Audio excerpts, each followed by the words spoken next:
This is Lab Assignment 2, Motion of a Falling Object. In this lab, we analyzed and predicted the motion of an object based on Newton's second law, which states that final velocity equals initial velocity plus net force times change in time divided by the mass of the object. I will talk more later about how this applies to the experiment. I chose to observe and analyze the motion of a soccer ball that I dropped. As you can see, after uploading the video to Tracker, I measured the length of the cabinet door and used that as my calibration stick. I set my axes so that the ball was falling in the negative y direction. If the axes had been oriented differently, the direction of the ball's velocity would be affected. However, the magnitude of its velocity would remain unchanged. The video is recorded at 45 frames per second for 0.644 seconds, so I was able to get a large number of data points, as you can see here.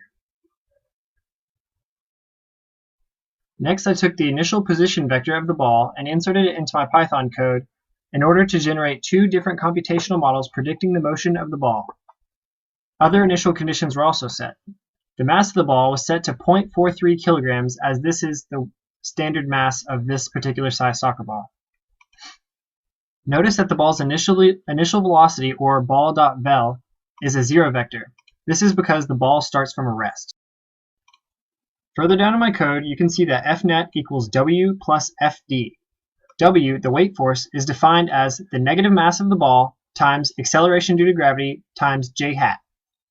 J hat is the unit vector in the positive y direction. Fd is the drag force acting on the ball and is defined as negative b times the magnitude of the ball's velocity times negative j hat. It is negative j hat because the drag force is acting in the opposite direction of the weight force. Here you can see that the drag force is directly related to the magnitude of the ball's velocity, or the ball's speed. B is a constant defined up here in the code. Since we are making two models, the first assumes that there is no drag force acting on the ball. So to achieve that, B is set to equal 0. Therefore, Fd is equal to 0 and Fnet is equal to the weight force. Using Newton's second law here, the ball's new velocity is calculated. Also, its new position is found using this equation here. From time t equals 0 to 0.644 seconds, this calculation is carried out every 1,000th of a second. When you run the code, this is the model generated. The yellow arrow indicates the force of gravity on the ball. Also, the position and time data is saved in a spreadsheet. As you can see in the graph here, the ball's velocity increases in the negative direction.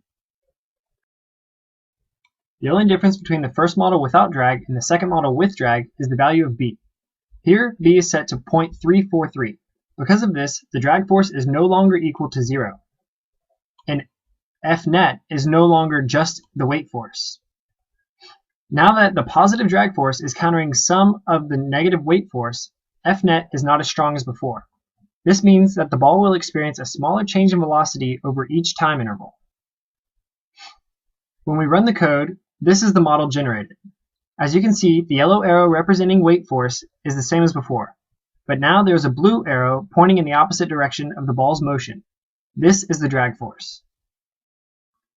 Here is the spreadsheeting graph of y position as a function of time. The blue dots represent the observed locations of the ball. The red line represents the model of predicted motion without drag. As you can see, it is traveling further and faster than the experimental data points. This is because there's no drag force present to slow it down. The orange line represents the model of predicted motion including a drag force. Overall, it does a good job of predicting the motion of the ball. There are only a few spots in the middle of the graph where the prediction is slightly off. This is likely due to small error in marking the ball's position in Tracker. Thanks for watching.